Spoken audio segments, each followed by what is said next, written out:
Hey, here's a quick snippet from my podcast, Maximize Your Influence. Hope you enjoy. Subscribe at MaximizeYourInfluence.com. I mean, people rely on our voice more. Is there anything we need to do differently on Zoom or with Absolutely. technology? Let's start with the masks first, and then we'll go to Zoom, because the masking of all of us, it really does put a mask over our voices because we don't have the luxury of seeing the mouth. A lot of our listening cues are visual, believe it or not. And when we can't see, when we don't have the visual, we have to totally rely on the audio.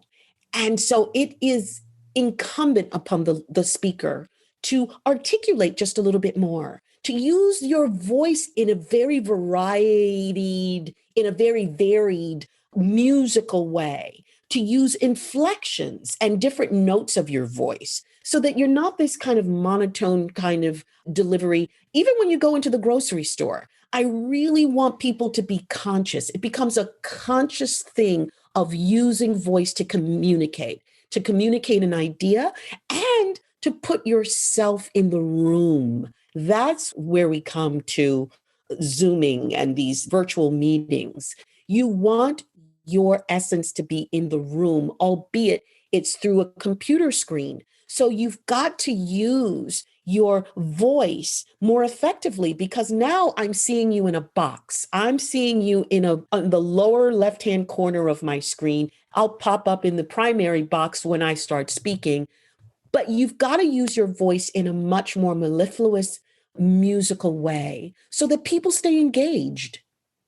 I like it. I mean, because if you're not engaging, they're not going to listen, obviously. Absolutely. They're not going to be persuasive.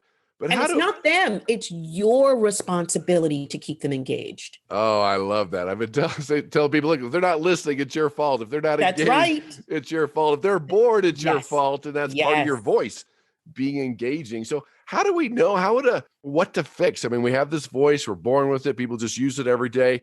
How would the average person know, okay, what do I need to start with? What do I need to fix? I say record yourself.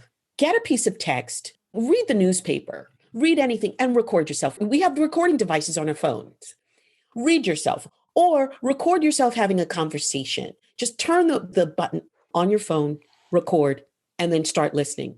You will be surprised at what you hear, because what you think is how you sound, a lot of times, 75, 80% is not how you sound. I often say it's the same reason that when we look in the mirror, we all of a sudden go, oh my God, where'd those 10 pounds come from? Oops.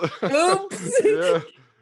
It's the same way. And so if we jump on the scale, we see the numbers, we hear ourselves played back and we go, oh my gosh, that S, every time I say the sound S, it's so hissy. It takes away from every single thing I say.